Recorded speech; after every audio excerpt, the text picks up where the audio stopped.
Hey,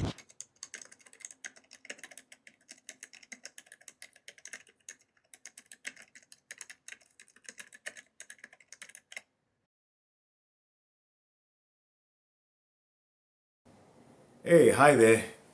Good to see you. Last time around I said good for you to see me. I guess today I'll say both. Good to see you and good for you to see me. So I see you, right? I see you. All right, thank you. I mean, I do see your comments and the fact that you're viewing the video and all of that. So I might as well say I'm seeing you, all right? But yeah, thank you if you're joining me. Once again, some of you are joining me for the umpteenth time. And I'm thoroughly grateful for that. Thank you for coming along, coming back. I appreciate you so much for your support, the comments that you give. And if you're coming across this YouTube channel for the first time, absolutely welcome. We'll give it up to you. All right. Thank you for coming along. Hope that you will stay and you will subscribe. If you've not subscribed, this is a good time to say subscribe and help this channel to grow. The aim is for us to educate each other, bring out issues that are important for the purpose of being able to make ourselves better and more productive. All right, so we need to identify things that are ruining us. And having said that, we get straight into the business of the day. The reputation of an African man, of a dark-skinned man in particular, but Africa in general, has been portrayed horribly, to say the least. And in my upcoming book, White Legacy, I talk about this as being the legacy of our friends who regard themselves as angels, who came to Africa and convinced African people that they were angels. We've heard that from dignitaries such as Dr. Chihombori Harikana, that when these people came, they started convincing people that they were angels because they look almost white or white, and convinced people that they are white. All right? But a part of that is that they got onto a campaign. They studied for years on how to ruin the image of an African person, to portray him as poor, diseased, and intelligent, an ape, and all manner of things. Now, all of these things, we take them lightly. And this is, personally, this is the reason why I've started doing these YouTube videos, is because these things are very, very damaging. They're damaging on so many different fronts. You've just seen a video I did about Heinz, the ketchup company, and that scandal of stereotyping black people and the backlash they received. So this is connected to things like that, all right? Because again, here we are dealing with this issue on a corporate front. So in my upcoming book, I was saying that I have a chapter in there which is titled The Global Currencies of Different Races. The Global Currencies of Different Races. And in that, it just dawned upon me from a common sense point of view and my spiritual discernment, that what has been done to African people has made them, if you were to use the analogy, if I was to use currencies, money currencies as an analogy, what has been done to Africa has made them become the least desired, or the least means of business or financial transfers, financial dealings. It has made Africans, to date, for centuries, it has made them the least currency, the least powerful currency. If you were to use money currencies to describe the power of different races, the African people, the dark-skinned in particular, African people, are the least powerful, the weakest currency. That means that if you wanted to do business, the last thing you wanted to use was a black person, an African person, particularly that one of the dark-skinned African person. And I explain in detail how this has happened and how it makes a dark-skinned person less desirable in the marketplace, where it's difficult to employ him. People would rather not employ him or do business with him. And our friends are the ones that did this damage. Now, I bring you news, and I'm so thrilled that there's an official report that confirms this theory that I put in this book, that I discuss in detail in this book. In the book, I mostly focus on the emotional damage, the psychological damage, and just the image generally as a brand, portraying the human being as a brand. But an interesting person in Nigeria, an African, has in her cooperation with her team, they've gone into detail and done research into this. And now they are now able to quantify this damage. And when I saw this a few days ago, I said, yes, this confirms what I'm trying to talk about in my book. Because now they are putting it in financial terms. They are actually quantifying this damage that has been done to Africa.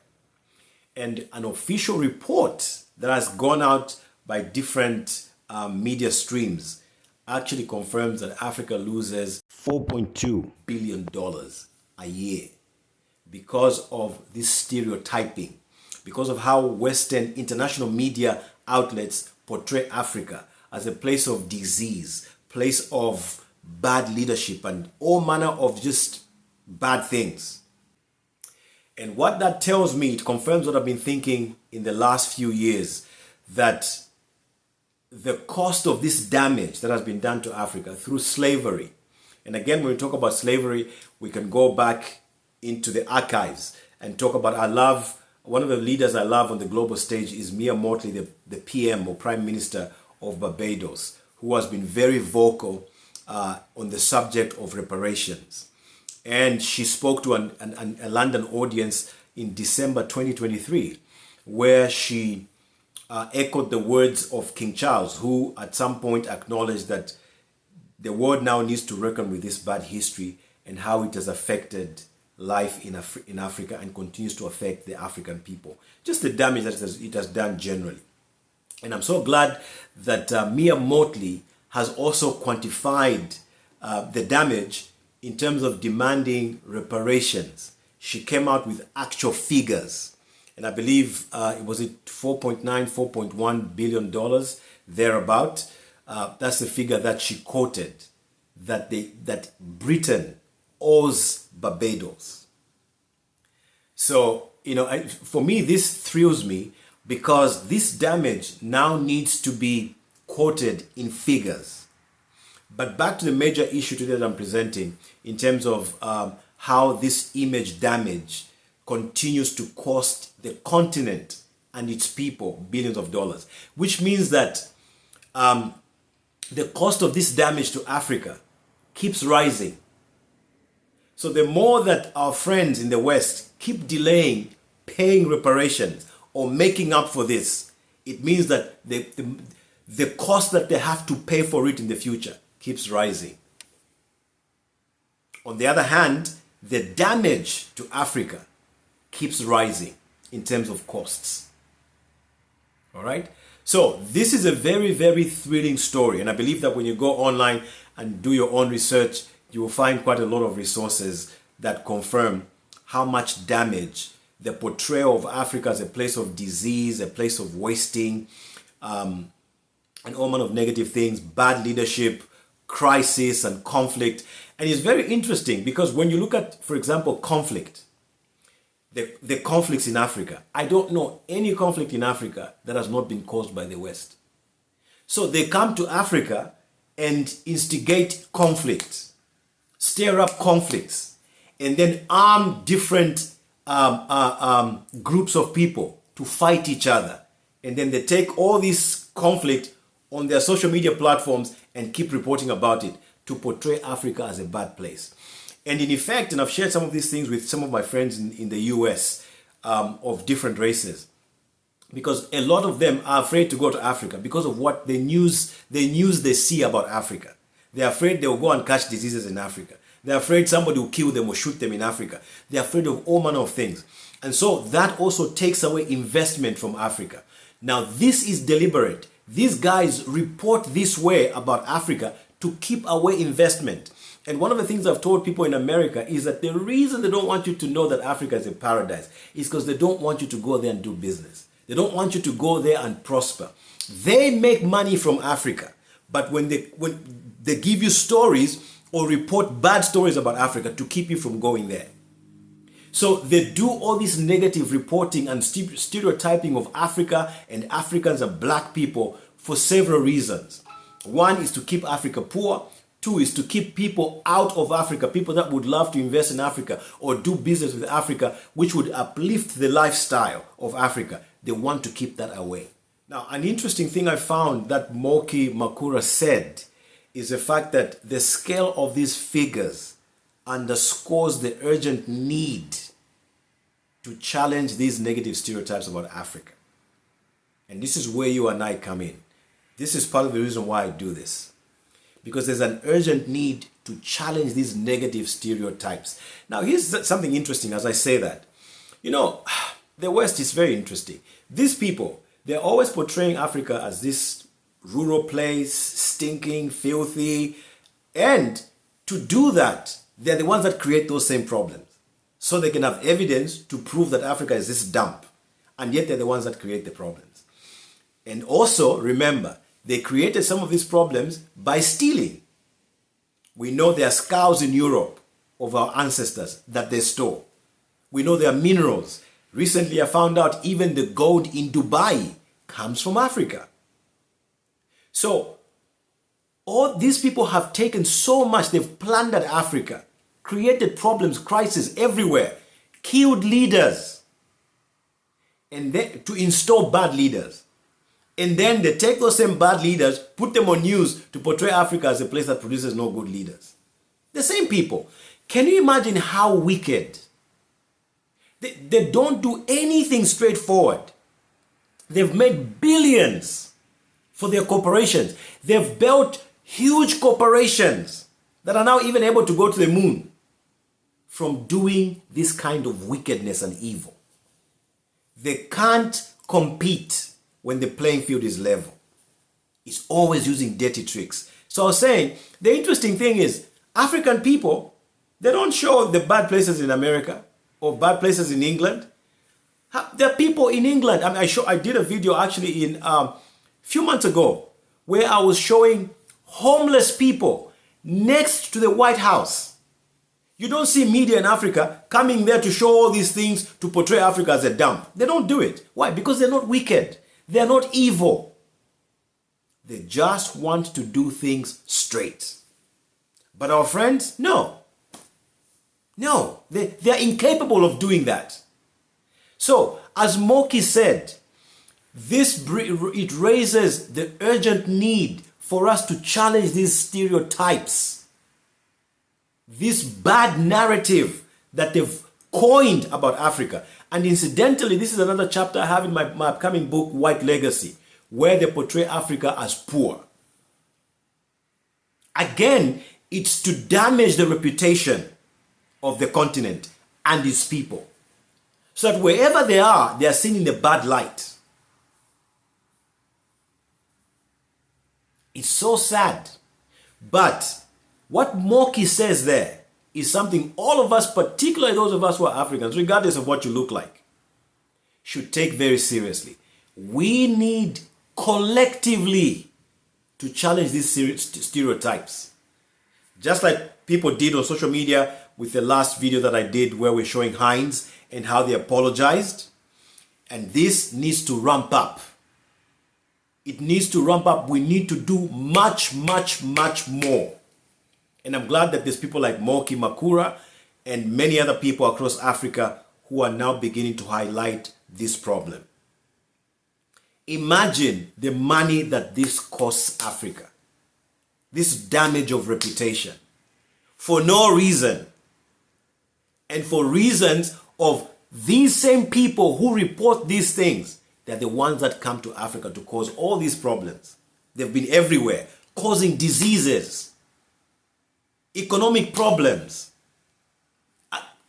My God.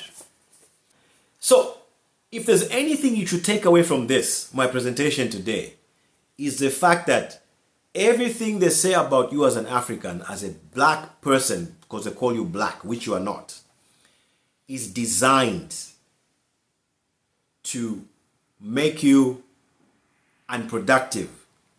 Everything that they say is designed Everything that they say about you costs you. It costs the destiny of your children's children.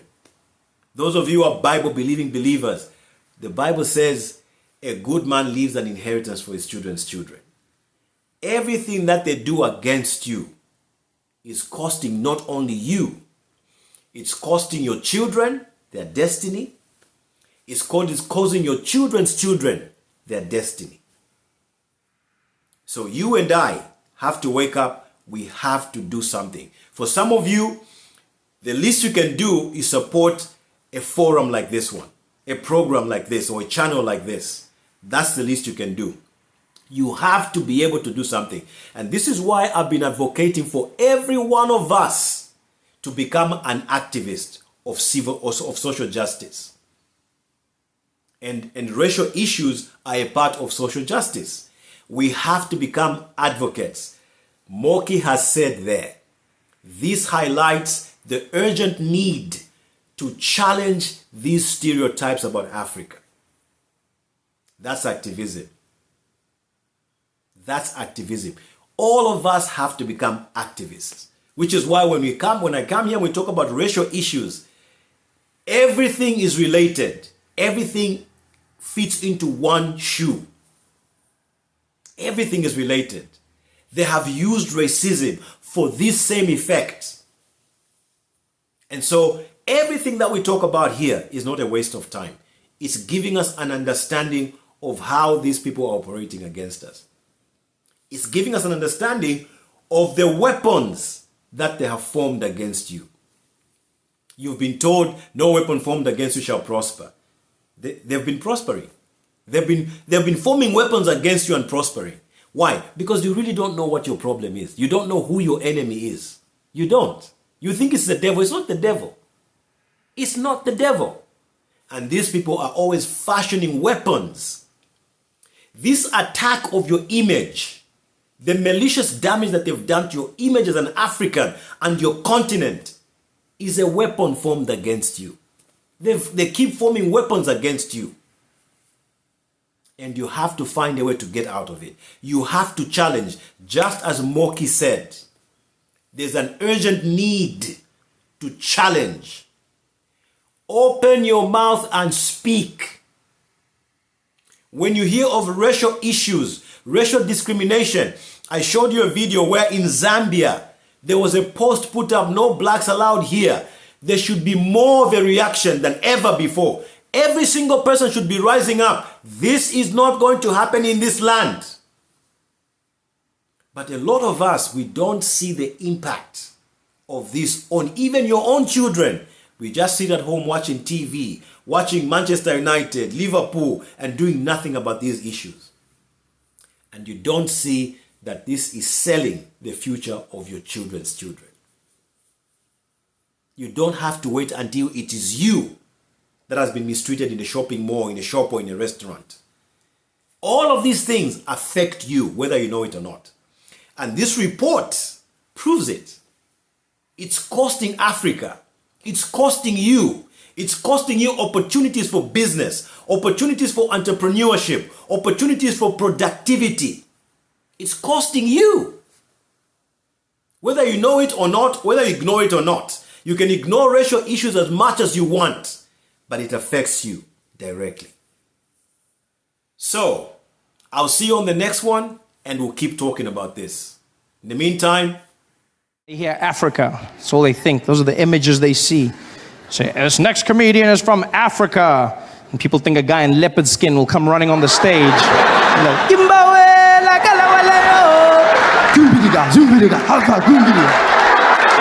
Let me tell you monkey jokes. And it's not like that, you know? It's not. I mean, I do have good monkey jokes, but that's not what I'm saying. That's not the point. Just everyone has these images of Africa, and it's not your fault as Americans. I understand that as Americans, like, you don't know much about South Africa. I've realized this in my time here. You don't know much about Africa as a whole, which is, you guys don't know much about anything, but that's not your fault.